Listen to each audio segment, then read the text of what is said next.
सही ना नहीं बताओ? प्रत्येक साधक विवेक के प्रकाश से देखे, जो शरीर पहले था वो शरीर अभी नहीं है, जो समय पहले था वो समय अभी नहीं है, जो परिस्थितियां थी वो अभी नहीं है,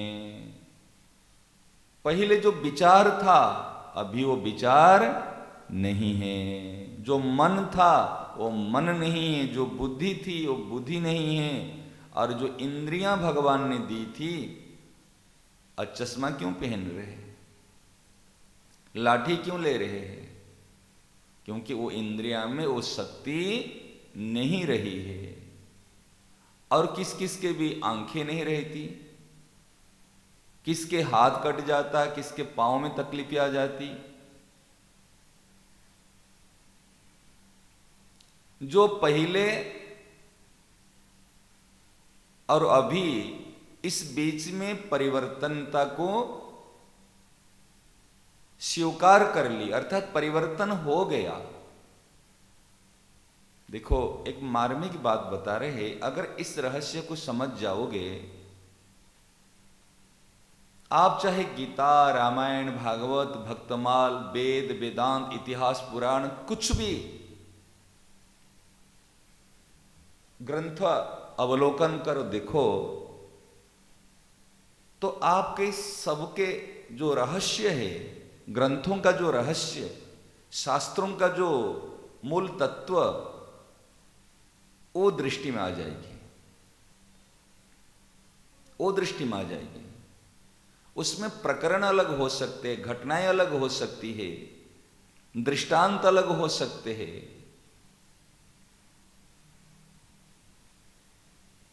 परंतु रहस्य तत्व एक मिलेगा।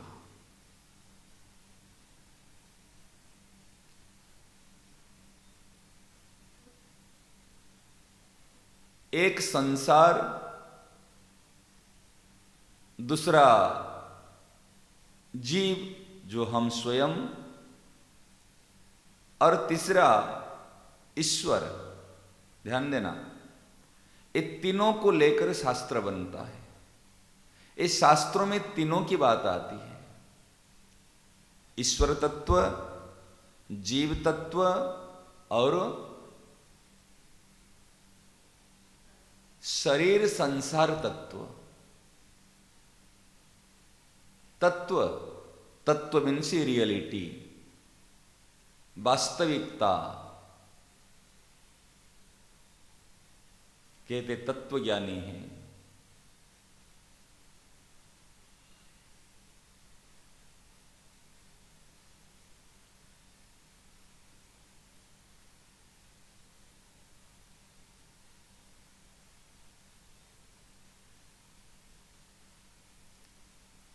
शास्त्र ज्ञान से बढ़कर तत्व ज्ञान है। शास्त्रों का पढ़ने का तात्पर्य हमको तत्व का बोध हो। प्राचीन समय में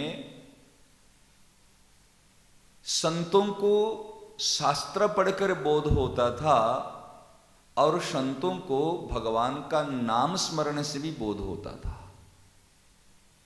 हमारे रामस्नेही संप्रदाय के अनेक संतों को देखेंगे, उन्होंने कोई शास्त्र अवलोकन नहीं किया, उन्होंने एक राम राम राम राम राम राम राम राम राम राम राम राम राम राम राम राम राम राम राम, एक राम राम की धुन से उनको सब कुछ प्राप्त हो गया।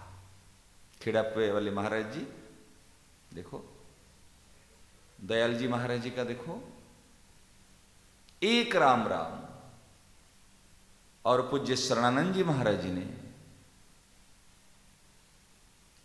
एक भगवान के चरणों में पड़े रहे। गुरु जी ने कह दिया तू ईश्वर को मानता है? गुरु जी ने पहले कहा था राम राम राम राम कर, तो उन्होंने कहा राम राम में मेरा विश्वास नहीं है, मेरी आस्था नहीं है। तो गुरुजी ने कहा, तो क्या तू ईश्वर को मानता है? कि हाँ मानता हूं। जो ईश्वर है तो उनकी शरण में चले जा। और वो शरण में चले गए। जैसे हम कहते हैं ना, संतों की वात्सल्य में गोद में स्थित रहना, भगवान के पावन चरणों में स्थित रहना। तो शरणानंद जी, पूज्य शरणानंद जी महाराज ने गुरु वाक्य पे विश्वास करके उन्होंने भगवान के पावन चरणों में स्थित हो गए, अर्थात अपने घर में स्थित हो गए। प्रभु का चरण ही हमारा घर है।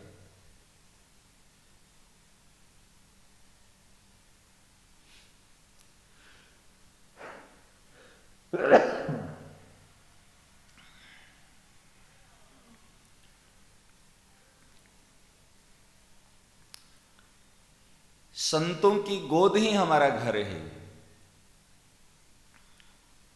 तो स्थित रह गए।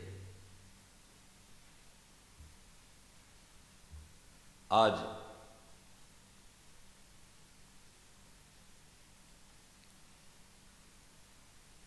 जितने भी दार्शनिक हैं, सब दार्शनिकों से श्रेष्ठ दार्शनिक बन गए।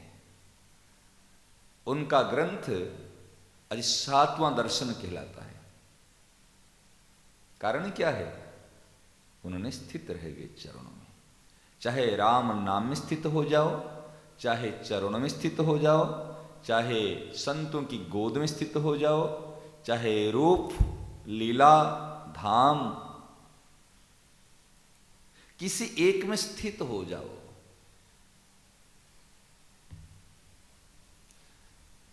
ये सब एक ही हैं। भगवान का नाम, भगवान का रूप, भगवान की लीला, भगवान का धाम और भगवान के प्यारे भक्त, भगवान की वाणी, संतों की गोद,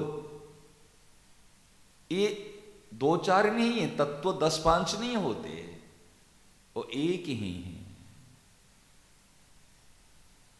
तो इस रहस्य को समझो। पहले भी बताया हूं, देखो इसे अंगुली इसलिए दिखाता हूं समझ में आ जाए। एक तरफ संसार, एक तरफ ईश्वर, और क्लियर करने के लिए 4 दिखाता हूं। एक तरफ संसार, एक तरफ ईश्वर। संसार का जो अंश है, टुकड़ा, पार्ट ऑफ द वर्ल्ड, ये है शरीर। और ईश्वर का जो अंश है, ये है हम स्वयं। समझ में आ रही ना? और ये जो स्वयं है, ये इसके ईश्वर का अंश है, और शरीर संसार का अंश है। तो शरीर और स्वयं ये दोनों नजदीक है ना? नहीं? और नजदीक जब मिल जाते हैं तब कभी तो हम शरीर को भी स्वयं मान लेते हैं। जैसे आप अभी टी शर्ट पहने हुए कि शर्ट पहने हुए हैं, अगर मैं आपका नाम लेकर बुलाऊं, ऋषि इधर आ, तो ऋषि जब आएगा तो फिर वो क्या शर्ट खोल कर आएगा? जैसे है ऐसे आएगा। तो जो भी उनकी पहना हुआ है, मैं कहूंगा क्या तू ये ऋषि है? क्या ना ना ना, ये तो मेरे शर्ट है, ये पैंट है, सब अलग है, लेकिन जैसे है सब अलग है। अगर ऋषि को ढूंढेंगे तो ऋषि नहीं मिलेगा। अगर अभी हैदराबाद को ढूंढेंगे तो हैदराबाद नहीं मिलेगा। किसको हम हैदराबाद कहेंगे? ये एक नाम है, एक मान्यता है। तो शरीर और जो संसार, ये शरीर और स्वयं, ये दोनों मिले हुए हैं। ये दोनों एक हो गए, लेकिन एक होते हुए भी एक नहीं हो सकते। एक तो परिवर्तन हो रहा है और एक ज्यों की त्यों है। समझ में आ रही ना? महाराज ने जो बात शुरू की, एक तो परिवर्तन हो रहा है, हम कह रहे ज्यों की त्यों, हमारा तो अनुभव नहीं होता। अच्छा, ज्यों का त्यों अनुभव नहीं होता तो बचपन से जो शरीर का परिवर्तन हुआ, ये सबका अनुभव है ना? नहीं। इसके लिए शास्त्र पढ़ने की क्या जरूरत है? हमारा शरीर पहले जैसे था अभी ऐसे नहीं रहा, स्वास्थ्य जैसे था ऐसा नहीं रहा, ये सबका अनुभव है ना? तो अनुभव कौन किया? अनुभव कौन किया? जैसे आप यहां पर बैठे तो कौन आया कौन नहीं आया कौन बता सकता? जो स्थिर रूप में बैठा है वो तो बता सकता कौन आया और कौन नहीं आया, और जो खुद रास्ते में जा रहा है वो बता सकता है क्या कौन आया कौन नहीं गया? इसलिए एक स्थिर है और एक परिवर्तन है। अच्छा, बचपन की बात याद है ना? नहीं याद है ना? बचपन में मैं वैसा था, बचपन में मेरा स्वभाव ऐसा था। तो बचपन में कौन था? बचपन में ये शरीर था, मन था, बुद्धि थी। जो था वो हम स्वयं हैं, और वो ईश्वर का सनातन अंश है। ध्यान देना, इतनी सी बात, ये रहस्य को समझ लो। सारी शास्त्रों की, सारी संतों की आप गहराई तक पहुंच जाओगे। इतनी सी, केवल इतनी सी रहस्य की बात है। जो परिवर्तन है ये संसार का अंश है, जो अपरिवर्तन है वो ईश्वर का अंश है। और ये साक्षात, अच्छा ये जो अपरिवर्तन है ये वाला, ये यहां से ईश्वर नजदीक है ना यहां से संसार नजदीक है? ध्यान देना, यहां से हम जो संसार को प्राप्त करना चाहते, सुख सुविधा सम्मान आदर, ये संसार तो है। और कैसे प्राप्त करना चाहते हैं? शरीर के माध्यम से प्राप्त करना चाहते हैं, मन बुद्धि इंद्रियों के द्वारा प्राप्त करना चाहते हैं। अगर शरीर मन बुद्धि इंद्रियां नहीं रहे तो हम यहां तक पहुंच नहीं सकते। हम यहां पहुंचने के लिए इस शरीर माध्यम है, समझ रहे ना? हम हैदराबाद पहुंचने में फ्लाइट या ट्रेन ये माध्यम है। आप यहां वहां से यहां तक पहुंचने में आपका पांवों की आपकी गाड़ी माध्यम है। तो इस माध्यम से पहुंच रहे हैं। तो माध्यम से अगर पहुंचेंगे तो इसके माध्यम से यहां स्वयं से लेकर संसार तक की यात्रा ये दूरी है, लेकिन स्वयं से लेकर ईश्वर तक की यात्रा की दूरी नहीं है। ये रहस्य को समझो। दूरी है क्या? नजदीक है, क्योंकि इनका अंश है, बहुत नजदीक। परंतु हमको हमारे मन में ये जो गलत मान्यता बैठी हुई है, ईश्वर को प्राप्त करना बहुत कठिन काम है। ईश्वर मिलते नहीं है। ईश्वर किसको मिलते? ये गलत मान्यता को केवल दूर करना है। अरे ईश्वर मिलते नहीं ऐसी बात नहीं, ईश्वर की गोद में बैठे हैं। परम प्रभु अपने ही में पायो। प्रभु दूसरी जगह नहीं है, अपने में ही है, और हम उनमें हैं। जैसे गले में एक कंठी है, कई बार हम सोचते अरे भाई कंठी खो गई, कंठी खो गई। पूछते मेरी कंठी देखा तूने? कहा ना मैंने तो नहीं देखी। और जब दृष्टि जाती अरे गले में तो कंठी पड़ी है, गले में कंठी है, और कहते कंठी खो गई। तो पहले ना कंठी खो गई थी ना कंठी मिली, ज्यों की त्यों पहले जैसे थी अभी ऐसे है। तो मिली क्या? पहले दृष्टि खो गई थी, अभी दृष्टि चली गई, दृष्टि मिली। इसलिए कहा जाता नष्ट मोह स्मृति लब्धा। समझ में आए ना? और कुछ नहीं मिलती नहीं है, केवल दृष्टि जो खो गई थी, हमारा दृष्टि, वो दृष्टि आ गई, स्मृति, इसको कहते स्मृति। पहले ज्यों की त्यों हमारे स्थिति, चाहे स्वयं में मान लो अपने आप में, चाहे भगवान में मान लो। इसलिए और सरल के लिए ये भगवान में कह दो चाहे संतों में कह दो, क्योंकि संत और अनंत दो नहीं हैं। समझ रहे ना?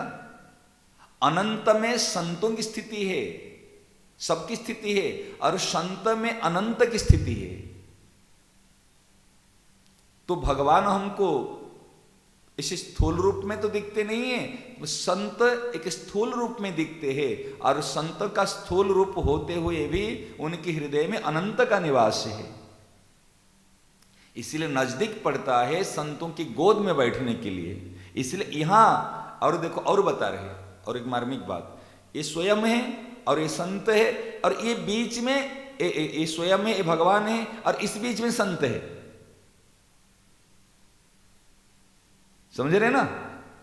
अगर हमको हमारी दृष्टि ईश्वर तक नहीं पहुंचती, जैसे इस शरीर के माध्यम से हम संसार तक पहुंचेंगे, ऐसे ईश्वर तक पहुंचने के लिए अगर दृष्टि नहीं पहुंचती, तो संतों की वाणी के माध्यम से वो दृष्टि देने वाली है। समझ में आ रहे ना? संतों की वाणी के माध्यम से हम ईश्वर तक पहुंचे हुए हैं, पहुंचेंगे नहीं। केवल दृष्टि संतों की वाणी की तरफ दृष्टि जाते ही दृष्टि आ गई, संतों के ऊपर श्रद्धा होने से दृष्टि आ गई, संतों के ऊपर विश्वास होने से दृष्टि आ गई। ध्यान देना। तो संत संसार में नहीं है, संतों का शरीर संत नहीं है, संतों की वाणी संत है, संतों के ऊपर हमारी श्रद्धा संत है, संतों के ऊपर हमारा विश्वास संत है। इसलिए संत का निवास संसार में नहीं है, संत का निवास ईश्वर में है, स्वयं और ईश्वर के बीच में है।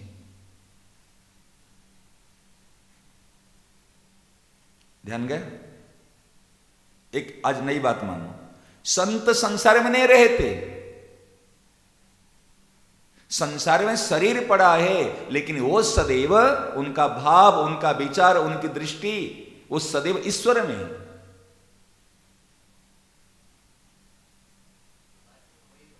हैं? हाँ,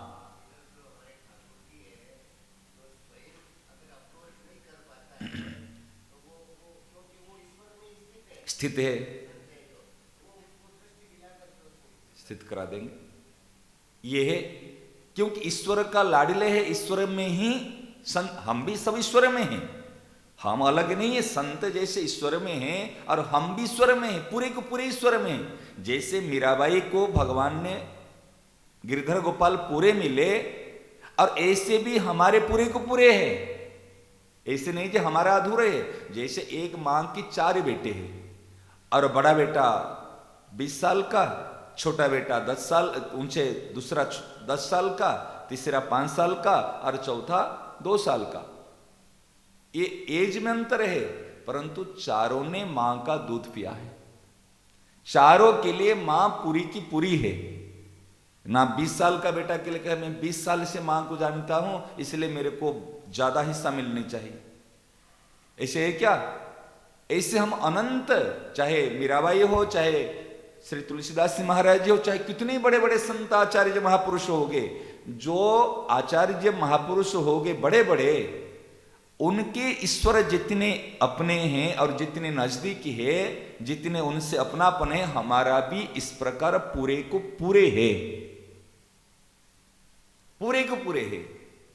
जैसे मां पूरी की पूरी होती, अधूरी नहीं होती, इस प्रकार हमारे भी पूरे को पूरे है। ईश्वर मिलते हैं तो पूर्ण मिलते हैं, अधूरे नहीं मिलते। इसलिए जो 4 चीज को ध्यान देना, यहां पर स्वयं, संत और ईश्वर ये नजदीक है, और इधर से शरीर संसार ये नजदीक है। तो शरीर संसार का वियोग नित्य है, इस सत्य को स्वीकार करो। ये आज नहीं कल नहीं, इसको स्वीकार करना पड़ेगा, इसका वियोग नित्य है। और स्वयं, जो स्वयं और ईश्वर का, इसका योग नित्य है।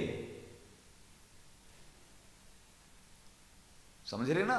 परमात्मा का योग नित्य है, और हमारा संबंध ईश्वर से संबंध नित्य है। भगवान का योग नित्य है, और हमारा ईश्वर से संबंध, जो संबंध है वो नित्य है, अनादिकाल से संबंध बना है। इस शास्त्रों में 3 चीज का वर्णन है, इति गुह्यतमम शास्त्रम। तो शरीर, ये संसार, और स्वयं और ईश्वर, तो तीनों के तत्व को अब समझ जाएंगे तो कोई चिंता की बात नहीं है। और महाराज जी ने तो एक सुंदर उपाय बताया कि संसार कैसा है इस पंचायती में मत पड़ना, वो कैसा भी है वो हमारा काम की नहीं। उदाहरण तो इतने बढ़िया नहीं है, फिर समझने के लिए बता देता हूं। जैसे हम मलमूत्र त्याग करने के लिए जाते हैं, कभी गीली कभी पतली, वो कैसे भी हो हम मुड़ के देखते हैं क्या? कभी पेट खराब हो गया तो पतली, कभी कंस्टिपेशन तो टाइट, लेकिन कैसे भी हो, लेकिन हमारा कोई उससे संबंध नहीं, वो त्याज्य है। समझने के लिए इस संसार कैसा भी हो ये हमारा नहीं है बस। ये पंचायती मत करना, वो ऐसा है वो ऐसा है वो ऐसा है, कैसा भी वो हमारा काम का नहीं है। और ईश्वर के लिए भी पंचायती मत करना, वो सगुण है या निर्गुण है, साकार है या निराकार है, दो भुज वाले है चार भुज वाले है, समझ रहे ना, वो इसी रूप में है या उस रूप में, कैसे भी हो किसी रूप में भी हो, लेकिन है मेरे है। कितनी सुंदर बात बताओ। सारे समस्या, सारे शंका और सारी पंचायती खत्म,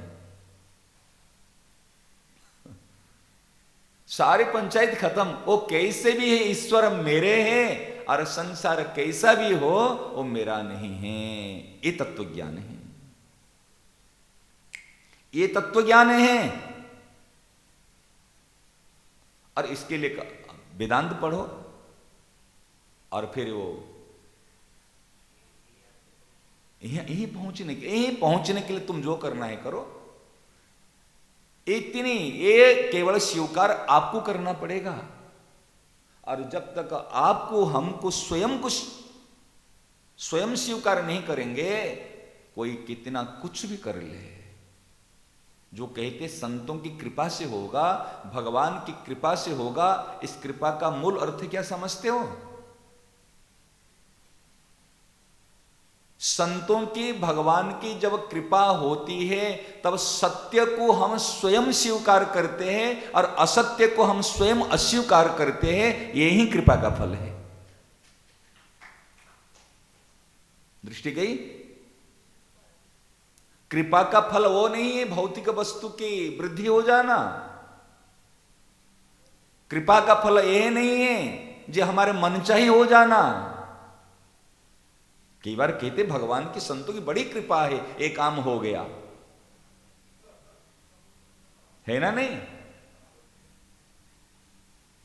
ये विशेषता आ गई, ये काम हो गया, ये बड़ी कृपा है। ये संत इसके लिए नहीं बैठे कृपा करने के लिए, उनकी वास्तविक जो कृपा कहते भगवत कृपा, संतों की जो कृपा है, सत्य को स्वीकार करने की शक्ति आ जाए और असत्य को अस्वीकार करने की शक्ति तो थी पहले से, केवल दृष्टि चले जाए और उसमें कायम हो जाए। ये संतों की और भगवान की असीम और विशेष कृपा है, ये प्योर है। और शक्ति दृष्टि दिलाएंगे वो, और स्वीकार करना पड़ेगा हमको। पहले भी बताया था, जैसे मानो आपका एकलौता बेटा है, इनकी एकलौती बेटी है, ठीक है ना? विवाह के समय में आप सोचोगे मेरे बेटा और बेटी के विवाह में धूमधाम से करूंगा, मेरी मन में इच्छा है, और लोग करते भी है।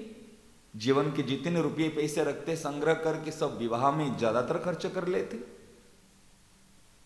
आपने आयोजन कर लिया, लड़का देख लिया कि लड़की देख ली, सब कुछ कर लिया आपने,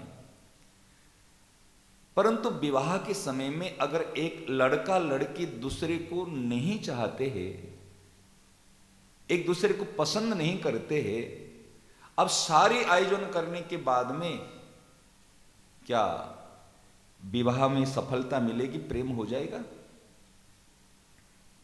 एक दूसरे को नहीं चाहते, ध्यान देना। अच्छा, आप उसी जो लड़की है इसको मान लिया ये मेरे घर की बहू है, ये मान लिया जी मेरी भाभी है, मेरी ननंद है, सब मान लिया, लेकिन वो लड़का जिस लड़के के साथ में आपको विवाह है वो आपको अपनी पत्नी नहीं मान रहा है। समझ में आ रहे? करोड़ खर्चा कर लिए, आपको स्वीकार नहीं किया ये मेरी पत्नी है, ये स्वीकार नहीं किया ये मेरा पति है, क्या विवाह हो जाएगा? अच्छा, सब काम तो परिवार वाला कर लेंगे, भोज भंडार खाना पीना सब कुछ खर्चा कर लेंगे, आना जाना सारी व्यवस्था कर लेंगे, लेकिन स्वीकार कौन करेगा? ये मेरी पत्नी। अगर बाप स्वीकार कर लिया ये मेरी बहू, ध्यान देना बात कहने की तात्पर्य दृष्टांत, बाप स्वीकार कर लिया ये मेरी बहू, भाई स्वीकार कर लिया ये मेरी भाभी, बहन स्वीकार कर लिया ये मेरी ननंद, लेकिन मूल जो है वो स्वीकार नहीं कर रहा है ये मेरी पत्नी, क्या होगा? क्या एक दृष्टांत, इस प्रकार स्वामी जी ने तो स्वीकार कर लिया भगवान तेरे है, भगवान तो स्वीकार कर लिया तू मेरा है, सबने स्वीकार कर लिया, सत्य ग्रंथों ने शास्त्र ने कह दिया, लेकिन जब तक हम स्वयं स्वीकार नहीं करेंगे तब तक ये अंधेरा ही अंधेरा है। हम तो दूसरे संतों को देखा ही नहीं नजदीक से, लेकिन महाराज जी को बहुत नजदीक से देखा, उनका भाव उनके विचार को देखा, उनकी वेदना को देखा, सुना देखा, क्या व्याकुल होते थे, कितनी व्याकुलता थी, सबका कल्याण कैसे हो, जल्दी से जल्दी, सुगम से सुगम उपाय से। और इसी खोज में महाराज जी ने संपूर्ण समय को लगा दिया। तो फिर जो महापुरुष ने बचपन से लेकर अंतिम समय तक इस समय को लगाया, उनकी व्याकुलता थी, उनकी स्थिति थी, तो वो जीवन हमको अभी तक क्यों नहीं मिला? लाभ हुआ मना नहीं है, देखो लाभ अलग वस्तु है, कभी लाभ भी होता है, कभी हानि भी होती है, सही ना? नहीं, कभी प्रसन्नता हमारे मन में आती है तो कभी खिन्नता भी आती है, ये अलग चीज है, परंतु जीवन अलग वास्ते है। वो क्यों नहीं मिला? क्योंकि जीवन मिलने के लिए समय सापेक्ष नहीं है, जीवन प्राप्त होना समय सापेक्ष नहीं है। विवाह करने के लिए आपको बारात आ गई तो भी विवाह नहीं हुआ, सारी तैयारियां हो गई तो भी विवाह नहीं हुआ। विवाह कब होता है? जब एक दूसरे को स्वीकार कर लेते हैं, ये मेरी पत्नी, ये मेरा पति, जिसको सिंदूरदान कहते। सिंदूरदान तो फिर भी एक बाह्य रूप है, भीतर से जब स्वीकार कर लेते हैं तब विवाह हो गया। ऐसे जब हम भीतर से स्वीकार कर लिए ये मेरे अपने हैं, चाहे ग्रंथों की कहने से, शास्त्रों की कहने से, चाहे संतों के कहने से, चाहे अपने अनुभव की द्वारा, किसी के द्वारा यदि हम स्वयं स्वीकार कर लेंगे तब हमको हमारा काम बनेगा। इसलिए संतों की कृपा, ग्रंथों की कृपा, भगवान की कृपा तब मानी जाएगी जब हम स्वयं सत्य को स्वीकार कर ले और असत्य को अस्वीकार कर ले। शरीर संसार मेरा अपना नहीं है, ना अपना था, ना अपना है, ना अपना रहेगा। परंतु जो दुखड़ा सुना रहे हम, मैं कहूंगा दुखड़ा, संसार की जो दुखड़ा सुना रहे वो किसको लेकर, कौन सी बात को लेकर? शरीर और संसार। ऐसे होना चाहिए था, ऐसे मिलनी चाहिए थी, उन्होंने ऐसा नहीं किया, उन्होंने ऐसा नहीं। कंप्लेन जो जाने वाला है, जो टिकने वाला नहीं है, उसके लिए कंप्लेन क्यों करो भैया? महाराज जी दृष्टांत देते थे, नदी बह रही है, धाराएं जो इसे तेजी से बह रही है, तो जो बह रही है उसको धक्का क्यों दे रहे हो?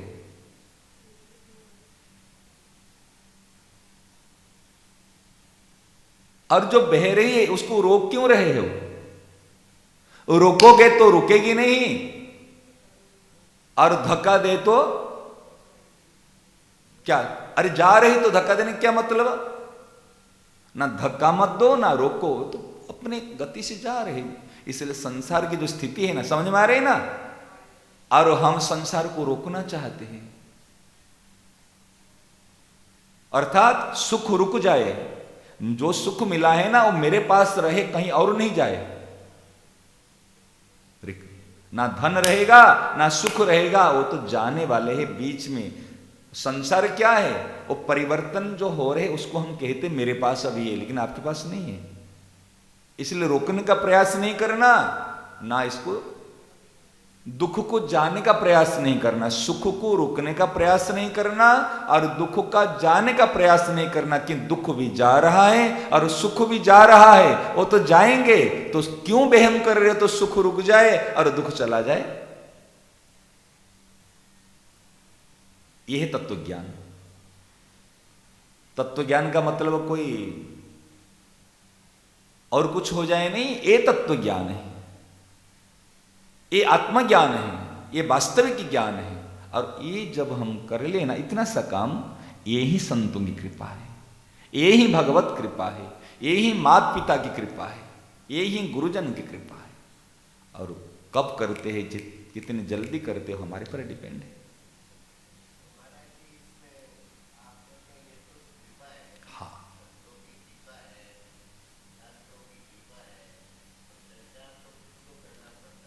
हाँ,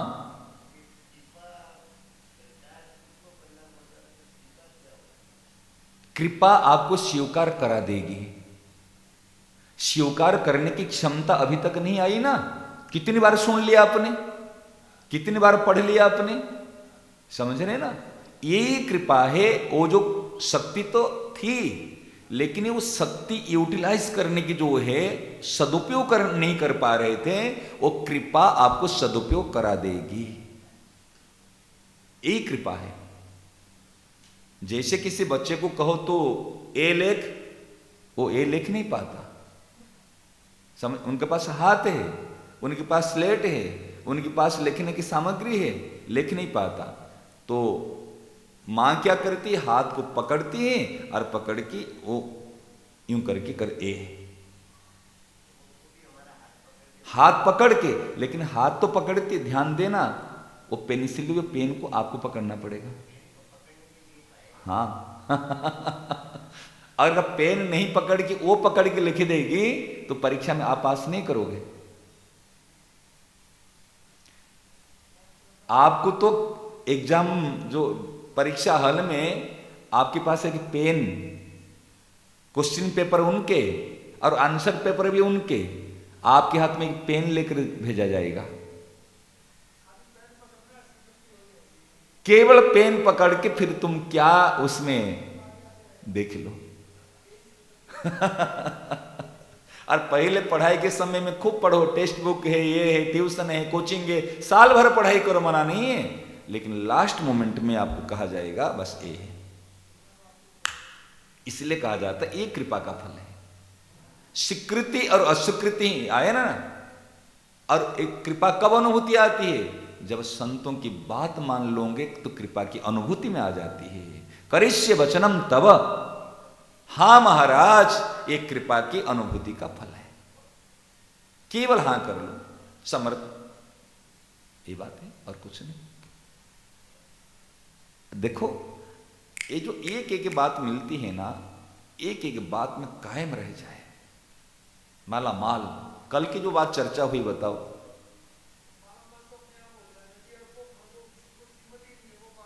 वही बात है, मालामाल है, हो जाएगा नहीं है, केवल दृष्टि। इस संतों की बड़ी विलक्षण कृपा है। नारायण नारायण नारायण नारायण नारायण नारायण नारायण नारायण नारायण नारायण नारायण। कल जो चर्चा हुई थी बताओ, एक बात अगर दृष्टि में आ जाए,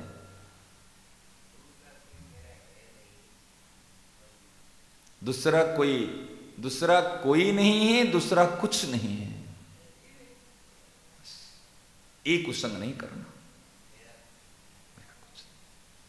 कोई नहीं, एक उस समय भीतर से अस्यु का ऐसे हो जाए, सबके साथ रहते हुए भी, बर्ताव करते हुए भी। सोचो, अच्छा विचार करो, जो दूसरा अगर कोई आपकी मनचाही नहीं किया वो ज्यादा खटकती है कि कोई अपना मनचाही नहीं किया तो ज्यादा खटकती है?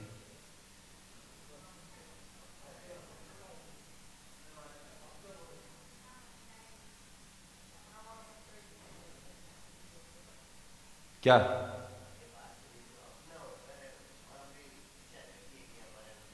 समझ में आ रहे ना, कोई अपने जिसको हमने अपना माना है, अगर वो हमारे मन के अनुसार नहीं किए तो ज्यादा खटकती है।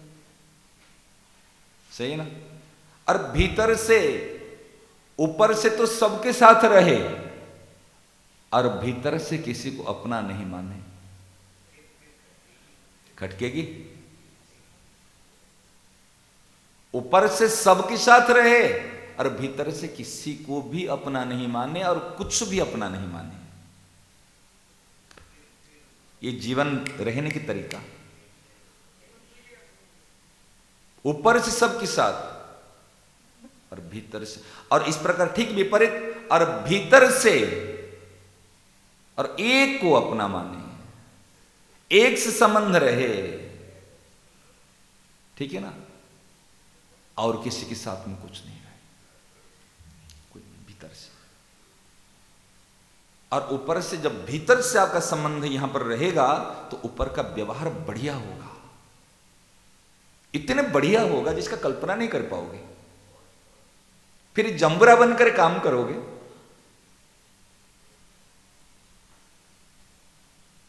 फिर काम कुछ, कोई बहुत हंसते हंसते काम करोगे, हैं, मजा आएगा फिर। और अभी क्या होते हैं ना, अभी है तो इनके, लेकिन जब जीना नहीं आता और करना नहीं आता तो दो थप्पड़े रोज खाते रहते हैं। थप्पड़े खाने समझते हैं? कभी सुखी कभी दुखी, कभी सुखी कभी दुखी। सुखी हो गए तो हैप्पी बर्थडे कितने हैप्पी कितने अनहैप्पी कितने करते आ रहे, कोई मतलब नहीं इससे। जीवन जीने की तरीका आ जाए, ये वास्तविकता। बताओ, अरे कल कितने विचित्र बात आई देखो। आज शास्त्र में, गीता जी में लिखा गया दुखालयम शाश्वतम।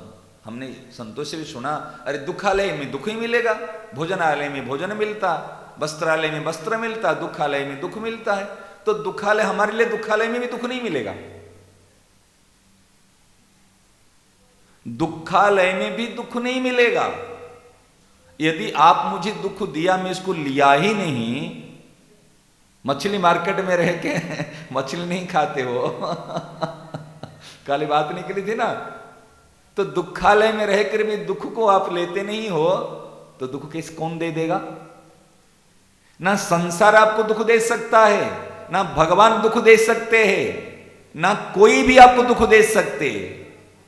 दुख देने का प्रयास कर सकते हैं, दुख देने का उद्योग कर सकते हैं, लेकिन दुख दे नहीं सकते। समझ में आई मेरी बात? दुख देने का प्रयास कर सकते हैं लेकिन दुख दे नहीं सकते। और देखो, अगर हम सब कोई दुखी है, दुखी है ना, क्यों? उन्होंने ऐसे कह दिया, उन्होंने ऐसा कर दिया, उन्होंने यूं नहीं किया, उन्होंने यूं नहीं किया, यही तो है दुख का कारण। और यदि हम मान लेंगे मेरा दुख का कारण कोई नहीं है और कोई भी मुझे दुख दे नहीं सकता, दुख देने की सामर्थ्य किसी में भी नहीं है।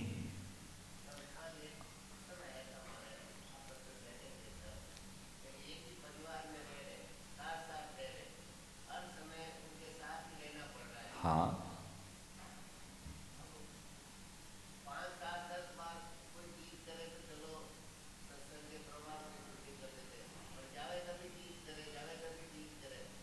हाँ,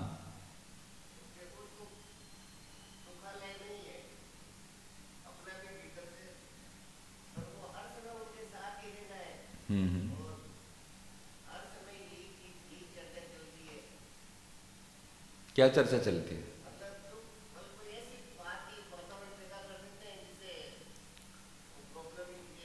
हाँ, तो प्रॉब्लम वो वातावरण में नहीं है, प्रॉब्लम आप स्थानच्युत होने के कारण से प्रॉब्लम आया।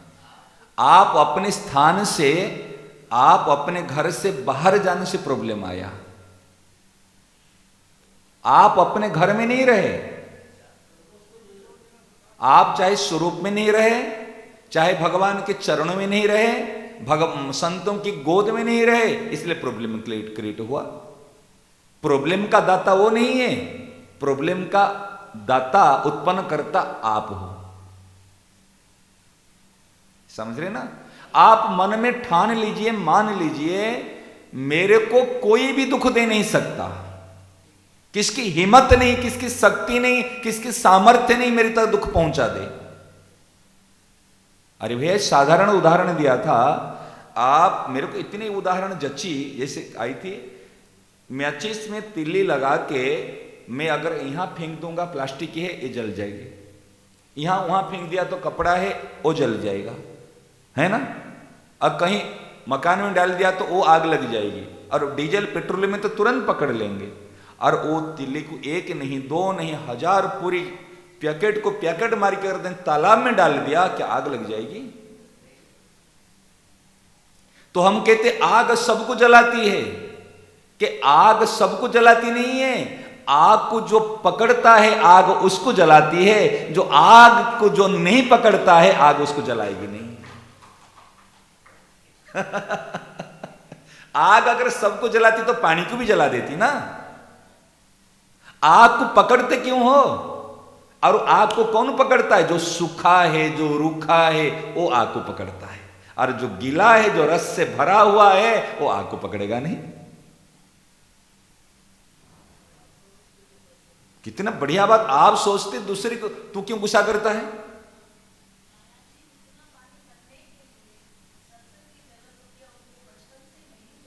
देखो वो बचपन की संत के ना, बचपन की पानी एकत्र की जरूरत नहीं, बारिश जब वो होती है ना तो एक साथ पानी इकट्ठा हो जाता है, एक साथ। घड़ा घड़ा भर कर कब तक तालाब भरोगे? आज जब बारिश ही होती है ना तो बाढ़ आने लग जाती है, उछलने लग जाती है। अब इस पानी को संभालो ना, बचपन को क्यों याद करते हो? समझ में आ गई ना? बिल्कुल है सर, क्या बात करते हो आप ठान लो, हम चाहते, ये क्यों बोल दिया, वो क्यों कहा, क्यों हमारे दृष्टि रही दूसरी के पर। मूल दुख का कारण है हमारा दृष्टि लगी रही दूसरी के ऊपर। जब दृष्टि अपने पर आ जाएगी,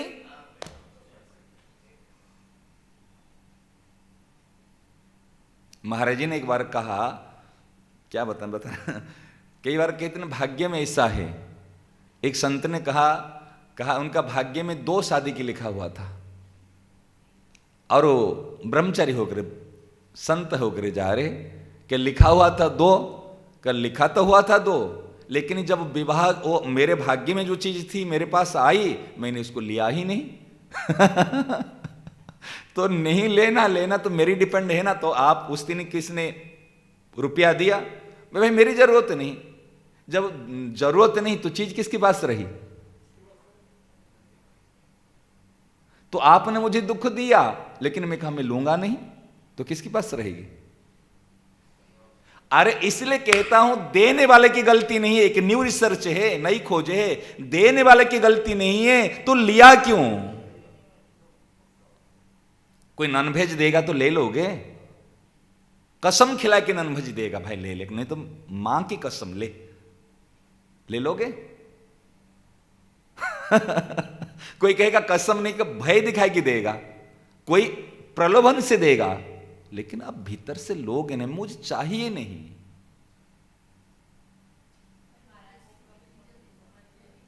है? अभी नॉनवेज की बात तो समझ में आती है ना, बस यही है नॉनवेज।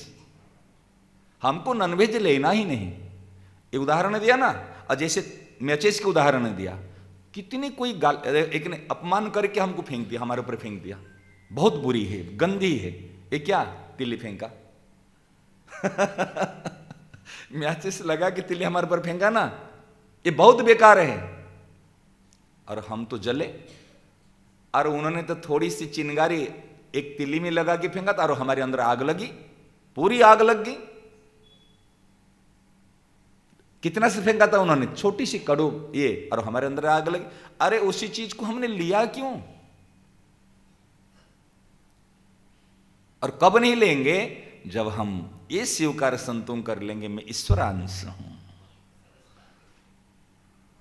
मैं ईश्वर का सनातन अंश हूं, मैं लाडली बेटी हूं, मैं लाडला बेटा हूं, मैं रसमय भाव बपू हूं, रस से भरा हुआ हूं, रस ही रस है, प्रेम ही प्रेम है। हमारा जो वास्तव का जो शरीर है, भाव शरीर, वो रस से भरा हुआ है। क्यों, रसो वैशः, वो रसपूर्ण है और हम भी रसपूर्ण है। वो प्रेम की भूखे है, हम भी प्रेम की भूखे। लेकिन सबसे बड़ी गलती क्या होती है ना, आप संसार से प्रेम चाहते हो। मुझे आदर नहीं दिया, मुझे सम्मान नहीं दिया, मुझे सत्कार नहीं किया। आप संसार से जो परिवर्तनशील है उनसे चाहते हो रस। मूल में तो आप रस से डूबे हुए, मतलब रसमय भाव बप्पू। कई बार ऐसे आता है, अरे भैया आज कितने कुछ भी हो जाए, इससे बढ़कर क्या पद मिलेगा। हम तो कहते भगवान अगर संसार का बन जाओगे ना तो भी सुख नहीं है। तो भी सुख नहीं है। भगवत पद से भी बढ़कर एक भक्त का जो पद होता है, रसमय भाव बप्पू, ऐसे मस्ती आ जाएगी, बिल्कुल ऐसे मस्ती। रसमय भाव बप्पू, रस से डूबा हुआ है। कौन कितना क्या किया नहीं किया ये कोई मान्य नहीं रखता। इस शरीर को लेकर, समय को लेकर कहते उन्होंने इतना धन कमा लिया, उन्होंने इतना भजन कर लिया, वो, लेकिन जो स्थिति को देखना चाहिए साधक की, वो कहां, भले कुछ नहीं करता लेकिन स्थिति में। एक व्यक्ति तो रात दिन मेहनत करता है, लेकिन देखा जाए तो कोई संग्रह पूंजी कुछ नहीं है, और एक तो पान खाए कि बिस्तर पे पड़ा रहता है, लेकिन मालामाल धन पड़ा हुआ है। इस प्रकार देखना चाहिए। हमारा ऊपर स्थिति से ऊपर से कुछ पता नहीं चलेगा, भीतर की अगर स्थिति है और बाहर की चीज हमको प्रभावित नहीं कर पाए, कोई कितना भी कर ले, सोचो क्या हो जाएगा। इस स्थिति को, ये हमारे है, इसे रसमय भाव बप्पू, रस ही रस है। कोई देखो ये बढ़िया बात है, कोई कितने फेंक, आज कटुवाणी तो करते हैं। तिल्ली आग लगाना क्या है, कटुवाणी के द्वारा, शरीर के द्वारा, परेशान के द्वारा, वो कितने भी कुछ फेंके। फेंकते रहो।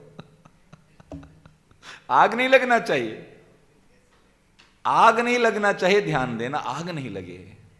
और हम क्या है ना, हम ऐसे सूखे रूखे होके बैठे, और जैसे वो फेंका और तब से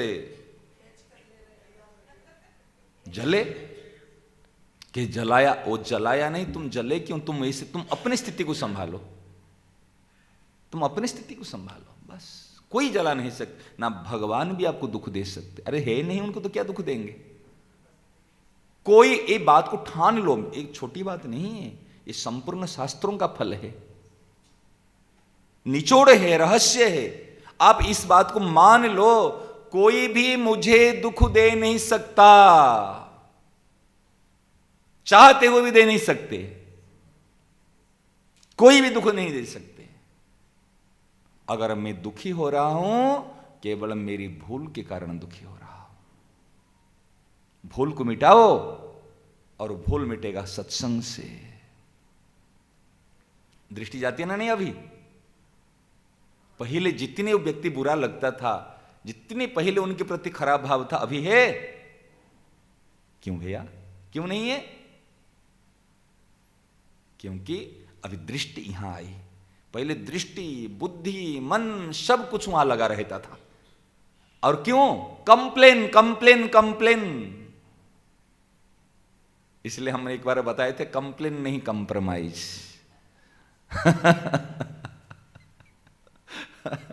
कंप्लेन नहीं, कंप्रोमाइज। बिल्कुल कंप्रोमाइज कर लो।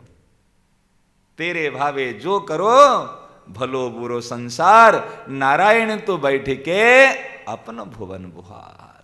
नारायण तो बैठ के प्रियालाल निहार। प्रियालाल निहार।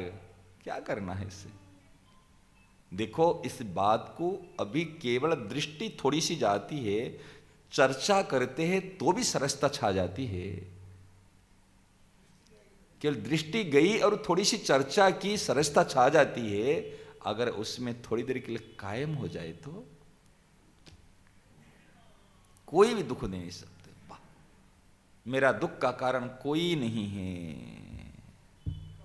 इतने दामी बातें हैं ना, इतने अनमोल बातें हैं ना, जिसकी कोई तुलना नहीं कर सकते। मेरा दुख का कारण दूसरा कोई नहीं है, और मुझे त्रिकाल में, त्रिलोकी में कोई भी दुख दे नहीं सकता। त्रिकाल में और त्रिलोकी में, पास्ट, भूत, वर्तमान और भविष्य, यह त्रिकाल, और त्रिलोकी में, संपूर्ण विश्व में कोई मुझे दुख दे नहीं सकता।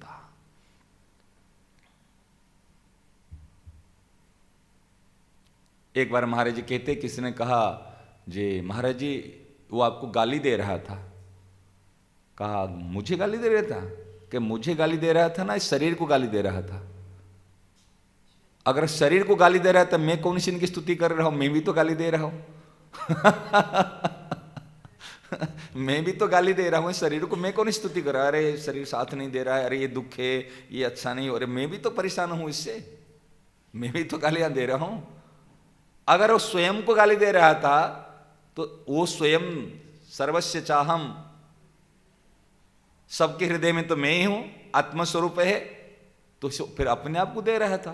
तो वो गाली अगर दे रहा था, मैं क्यों परेशान हो जाऊं? मेरे तक गाली पहुंचेगी नहीं।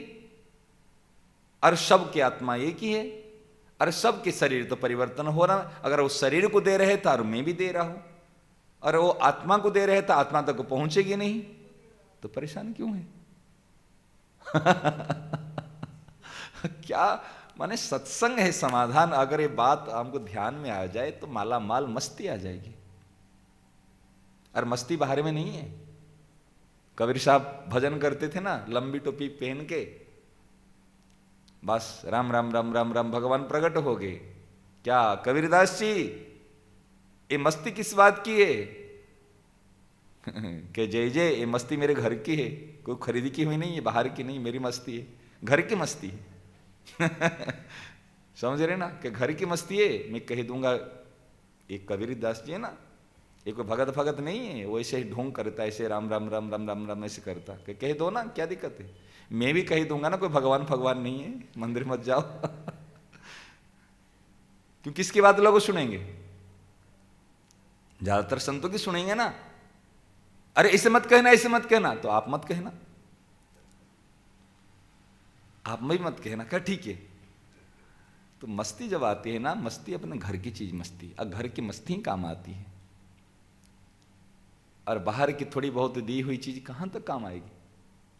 और हमारे पास, सबके पास, और भगवान ने सबको ये मस्ती देकर भेजा, वो आनंद देकर भेजा। समझ रहे ना ये चीज? लेकिन हम तो, अरे मेरे पास धन नहीं, मेरे पास बेटा नहीं, मेरे पास संपत्ति नहीं, मेरे पास वो नहीं, मेरे पास वो नहीं, इस शिकायत का भंडार खोल ले। ये नहीं, वो नहीं, वो नहीं, वो नहीं, ये दो, ये करो, ये करो, वो करो। क्या तुम ज्यादा जानकार हो? तुम भगवान है ना, वो भगवान है? मैं तो कहता हूं, हम मंदिर में जाते हैं, पाठ पूजा संतों के पास जाते, केवल कंप्लेन की लिस्ट लेकर जाते हैं। सेना नहीं, ओनली कंप्लेन की लिस्ट लेकर जाते, और कुछ नहीं। हम कहते, तुम मैं जैसे कह रहा हूं तुम ऐसे करो, कि हे भगवान आप जानते नहीं, आप कृपा करो। हम भगवान को क्या ऑर्डर देते? हे भगवान आप कृपा करो, क्योंकि मैंने तो मेरी ड्यूटी कर ली, लेकिन तुमने अभी तक कृपा नहीं की। ये कमी मेरी नहीं है, कमी तो आपकी है, क्योंकि मैंने तो मेरा काम किया लेकिन तुमने कृपा नहीं की, इसलिए काम नहीं हुआ। क्या सही ना नहीं रामोतर जी, ध्यान देना। तो भगवान कहते, भगवान मैंने तो मेरी ड्यूटी कर ली, लेकिन तुमने तुम्हारी